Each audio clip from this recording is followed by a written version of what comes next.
probably wondering, what is this guy doing? You know, he has dirt bikes, Broncos, blah, blah, blah, off-roading, freaking hiking, literally everything to do with the outdoors. Trailers, like literally, we got everything. This is a new one. I actually got myself a tin boat. Now, the quick story behind this was in our family for 50 some years. It's a 78-ish boat. It's a Springbok. So that's all I know. It's a 70s boat, but it was my papa's boat. I've had it all growing up. I've never used it, always looked at it beside the garage and shed. And then my dad, last time he went fishing was before he had me and my sister, which was almost 30 years ago. So this hasn't been used in 30 years. And then my dad gave it to his buddy. He used it a few times. He said it worked well. And then he gave it to me. So it's back in the family, which is pretty crazy. Although I never used it, it was like something I always saw. This is what we got. We got a 10-foot Springbok tin aluminum boat. He also hooked me up with this old 5.5 horsepower Johnson. This is from the 60s, guys. And it rips. Like, we tested it out. These I think are the original oars from the 70s. I don't know how it does. This is my first boat. I do have a little pond back there, so I think we're gonna haul it to the pond, see what the case is. I don't even know if it floats. I don't know anything. And I'm excited to give it a whirl. He also gave me a fuel tank, which actually has the gauge on it and like the line that goes straight to the motor. So that was really freaking nice. I know you could obviously fill it with water and see if it leaks, but I really want to try and put it on the pond and see if I can rip around. For the test, I can't use the motor because it's too shallow for a prop motor. It does work. The motor we ran after like years of sitting, we ran it in a garbage can and it freaking ripped. So motor's good. That's all good. We just got to see if the boat will hold some water. Cool little thing here. That's a 79 Bronco that I've restored. And this is a supposedly 78, 79 boat. That's pretty freaking cool.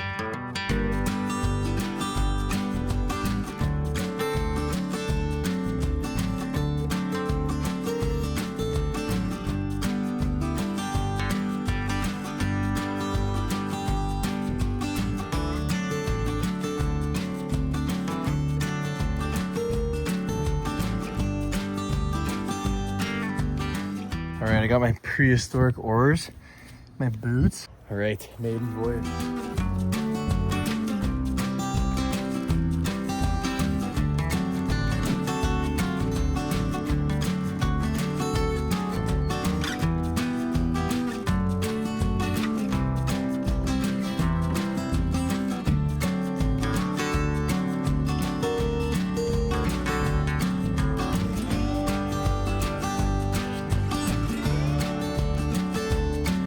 Well, getting out on the pond here, I didn't realize how much I'd love just sitting and chilling in a boat.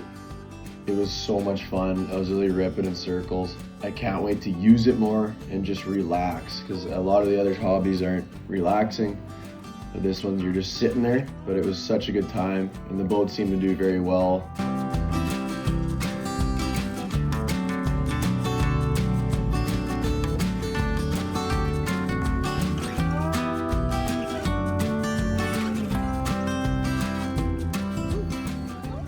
Got it all cleaned out, not a single leak in the maiden voyage. Pretty freaking happy with that. So before I dump anything into it, I want to go use it. I think tomorrow we'll take it out, get the rod out, go for a little fishing, get the motor out too. I'll show you guys that when we're on the lake. Oars actually worked great, guys. I can believe that. Definitely taking those in case the motor doesn't work. All right, we got the boat in the water, the maiden voyage.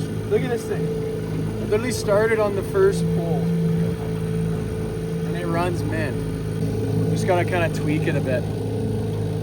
It's like the fine tuning with the lean and the all that stuff. But I think we'll just try some fishing, see how it goes. Got my rod. It's pretty sweet though. I'm fired up. Rip it. This is full speed. Perfect for this boat. Let's just say that.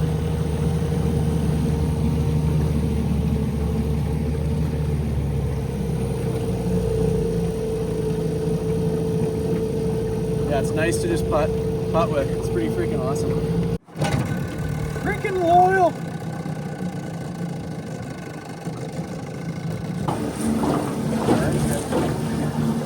Yeah, this thing's freaking mint. Grab her up a bit.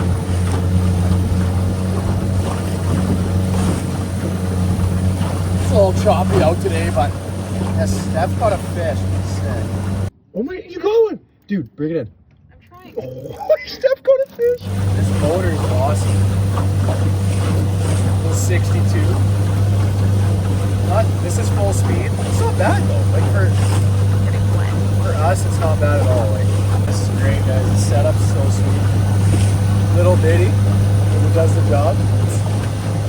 See how loyal this thing is. Starts right away. It's kind of finicky, but shifts forward, back, color works.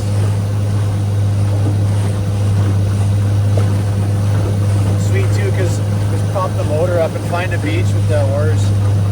Okay, a little boat update. We got seats. These seats are great. They have the adjustable mount at the bottom. I just had to do a little bit of wood spots just because if you sat like this, for instance, like this, and you lean back, this would come up and off because it's not gripping tight enough. So I drilled these little blocks in. So it has a lip. Now you're not moving. I did it on both sides. And then also on the back here, you can see I just did the same thing.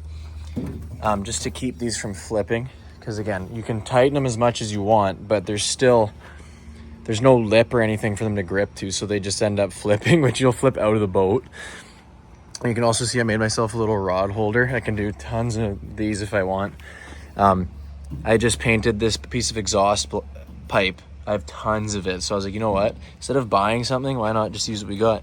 So I just drilled it through the side. I used some goop on there. Not that that ever goes underwater, but like basically the water stays 100% under the red trim, but I'd still seal it anyways.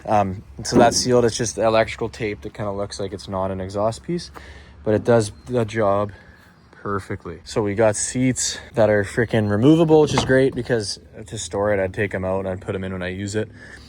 And they fold great. Boom, they're like brand new. 150 bucks for the set. And it came with an extra adjustable base. The motor worked well, as you guys saw. It did have a oopsie, but it was more user error because I'm not quite sure how to work it. Obviously, I know that once it gets hot enough, the choke has to go all the way in. So it did get hot enough, but it wasn't wanting to run at the choke out. So then when the choke was in, it was fine, really. So we were able to motor back. It was super windy and a bit sketch because these oars are brutal. But we still have the original like clamp things. So we will definitely be getting different oars down the road, but they do the job for now. This was so great, guys. It was really uncomfortable though without these seats. So now having a backrest, you can kind of put your feet up and just hang out. So I got to masking the boat. I actually masked the logo as well because I thought that logo was pretty cool. Proceeded to paint it nice red here because this is an extra can I had in the garage that I haven't used in years. The red looked really good, as you guys can see. The red pops. It makes this boat look unreal. You see the logo there still, the little Springbok. Looks really good. I'm so excited to use this more, guys. Thank you guys so much for watching. If you enjoyed it, leave a like, and we'll catch you guys in the next video. Peace.